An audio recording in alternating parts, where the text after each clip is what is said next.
Hello and welcome to Take Time. I am your host Patrick Marlatt, and let's talk about what's inside this bag. Just before the weekend, I received a package in the mail from DHL from Sam over at Reverie Watches. This is the third watch in his collection, and it is the Reverie GT. In all honesty, I hadn't heard of Reverie before until Sam reached out to me, but after looking at his collection, I actually quite enjoyed what I was seeing.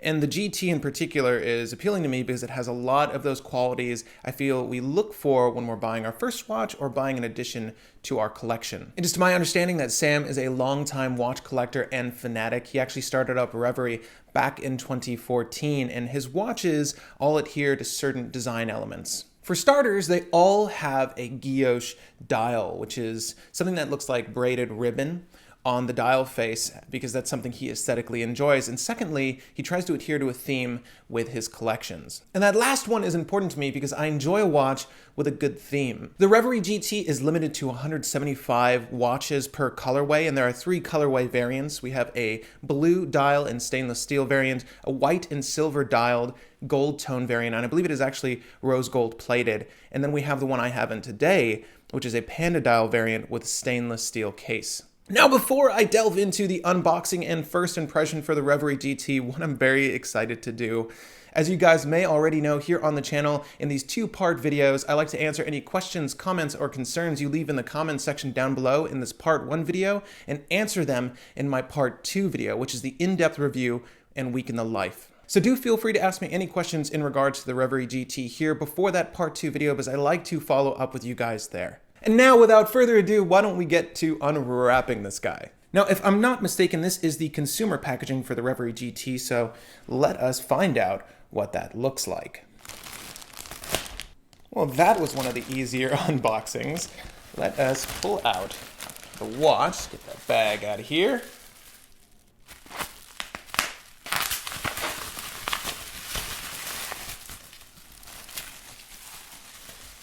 Oh yeah, baby. Oh yeah, it looks like it's shipped in a sweet little leather case. Yeah, I'm gonna take this off camera and smell it to see if that's actual leather, but dang, that's a good looking case. I'm digging this. You know, I can always use a watch, not a watch roll necessarily, but like a travel case for my watches. So to be receiving one here with the Reverie GT is awesome, and I love the little embossing. Is that what that's called? The imprint of the name on the side. I really dig it. All right, packaging and outer shell out of the way. Why don't we see what this watch looks like?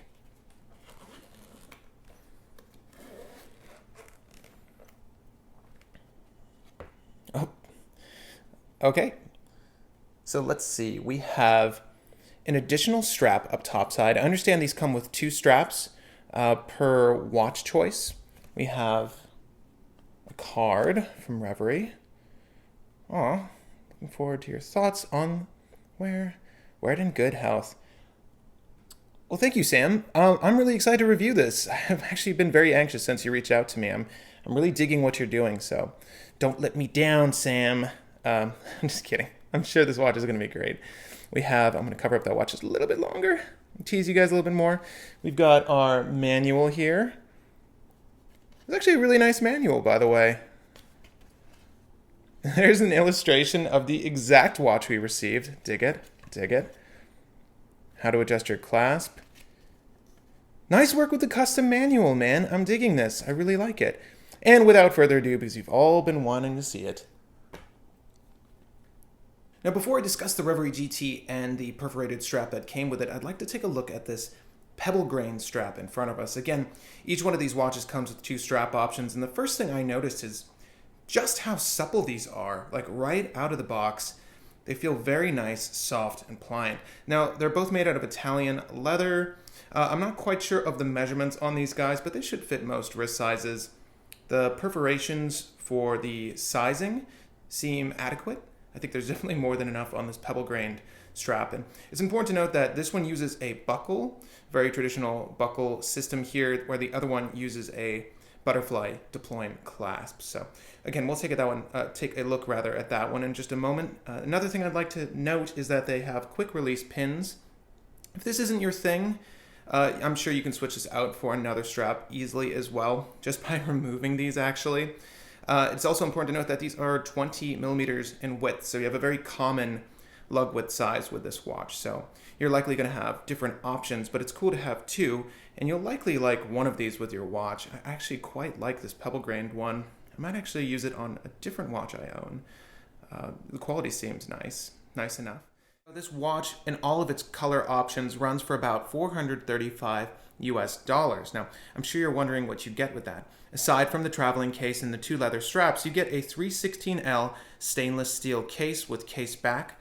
The case back is a screw-in case back with a water resistance rating of 5 Atmos. So you're not going to go diving with this or swimming with this or taking it in the shower, but you're safe enough to wash your hands with it. You know, it was never intended to be used for any sort of aquatic purposes, so don't get that idea. And of course, on the front we have a sapphire crystal. It is anti-reflective coating on the inside, not the outside, and I much prefer this. I hate when you have anti-reflective coating on the outside as well. It always seems to deteriorate over time, so I much prefer it being on the dial side of the glass. And then, of course, with this colorway, we have that gorgeous panda dial with green accents. And you'll notice that there is a green chrono hand, as well as the text for a tachometer being in a matching green tone. And I believe of the three options, this is the only one that matches the tachometer color, the text for that, with the chrono hand, and I'm a huge fan of that. Now, what got me really excited about this watch, beyond the price point and the case materials and total bundle that you get with this watch, is the movement inside of it. It's actually using a Seiko VK64 Mecha Quartz movement, and you can see that distinction down below. As the name would suggest, Mecha Quartz movement is a hybrid mechanical quartz movement. So while it is powered by a quartz oscillating crystal, the chronograph function is actually mechanically actuated and controlled. So if I were to hit the start button, it should smoothly sweep through its time recording. So on the right-hand subdial, we have a 24-hour scale, and in the left-hand subdial, we have a 60-minute track. If I hit the button again, it should stop, and it should snap back into place with the reset button. Now, as we take in the Reverie GT, I'm going to let that chrono hand run around the dial, but before I get to the watch head itself, I'd like to talk about this strap. So this rally-style strap, immediately when pulling it out of the carrying case, the first thing I noticed was how incredibly supple it was. I mean, this thing has such a nice bend to it and feel in the hand. I'm actually very excited to wear it. I'm going to wear it out today, I think. And the strap itself is lined quite neatly, marked genuine leather there. Again, with the quick release pins. And on the opposite end, we have a floating keeper, as well as a stationary keeper, and that butterfly clasp. And if you've never used one of these before, essentially this really nicely branded end of the buckle is going to fit over one of these perforations, and essentially just creates a circular loop with your strap, at which point you'll be able to just place the strap on your wrist, close the clasp, starting with this end, and then the top end holding the other strap down, and place the watch on your wrist that way. Now, I'm going to set it up off camera, obviously, but that's how these particular clasps work, and I actually really like them. It's nice not to have to dawdle around with removing and replacing the strap onto your wrist. I find that it preserves the holes here a lot better than using a traditional sort of buckle method like what we have back there. And what's nice about the butterfly clasp is it's actually held in with a spring bar. So if you want to switch this with the pebbled leather strap you'd be receiving, you can preserve the strap's integrity that way. First thing I want to do is take in the case design itself. It is rather simple by design, but I like the stepped bezel and the teardrop shaped lugs. And one of the first things I noticed when I pulled it out of that watch case was that everything else is high polished aside from the sides of these teardrop lugs. I don't know if you can see that, but you'll notice that they actually have nice microfine brushing running along the sides vertically, so they go from top to bottom. And they sort of draw the lugs not only visually, but not only physically, but visually towards your wrist. I do like that little touch of brushing. Would I have preferred it all polished? Not necessarily.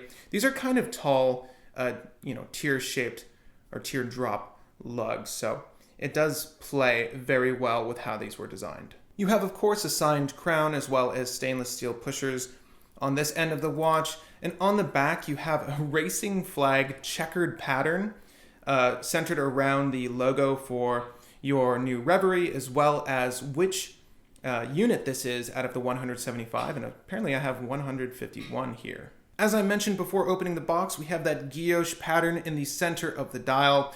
And we have a silver ring where the hour markings are retained with their own sunburst finish moving towards the outsides of the case. And then on the chapter ring, we have that tacky scale. The minute tracks are marked neatly around that same hour ring. And I like this overall design quite a lot. It's very simple, very elegant with that guilloche patterning in the middle. And it doesn't, busy the watch too much. It's actually quite nice to look at. Overall, I think the aesthetic of this watch is really, really charming. And of course, amongst all of the colorway options, I loved the racing green chronoseconds hand and tacky labeling. Just for that, honestly, was the reason I went with this one. If they went for, a black chrono hand or any other color, I don't think it would have done justice to this look. I like the racing green option this went with. I think it ties in everything really well. And also on that note, the silver sub-seconds hands are easy enough to read. They kind of blend in with the sunburst finish. I'm going to see if that detracts from the legibility, but for now, I can see where it is. It's recorded about 10 minutes of time. It's doing a good job. It may become difficult to see in daylight though, so we'll find out if that's true or not. Now, before I move on to that wrist shot, I want you guys to know that the white on the hands and the hour markings is actually super luminova, and they come in two colors, so there's a two-tone effect to the dial. I believe the hands are blue and the hour markings are green, but we'll find out, and I'll make sure to provide a nice lume shot of this watch in our part 2 in-depth review. And here is what the Reverie GT is going to look like on your wrist. Again, I have a 7¼ inch wrist in case you guys need to know for reference, but I think it looks pretty darn good. I might need to adjust the sizing. It's a little loose on the wrist now, but what is certain is that that leather strap conformed to my wrist immediately. It's extremely comfortable. I need to check on the dimensions, but I'll get back to you guys on how thick and how wide this case is. I actually really dig the look overall. I can't wait to give you guys the full-on review for this piece. I think it looks pretty darn good on the wrist. At any rate, gang, this is just part 1 of our 2-part video on the Reverie GT. If you have any questions, comments, or concerns, feel free to leave them in the comment section down below. And of course, I'll answer any of those things here, but I'll try to answer a majority of the bigger questions in our part 2 in-depth review. If you found this video insightful or in the least entertaining, feel free to hit that like button. It looks a whole heck of a lot like that. If you have friends, forums, or groups that are looking for their next chronograph, perhaps a more affordable option that still uses good case materials and components, as well as a great mecha quartz movement, a tried and true one from an awesome brand, maybe share this video with them so they can check out the Reverie GT themselves, as well as our part 2 video in the upcoming week. And if you are new to the channel, feel free to hit that subscribe button, not only to catch up with the review when it comes out, but to see any of my other watch-related content. I do 2 videos a week, so do stay tuned for that. Again, my name is Patrick Marlett, and thank you for the time.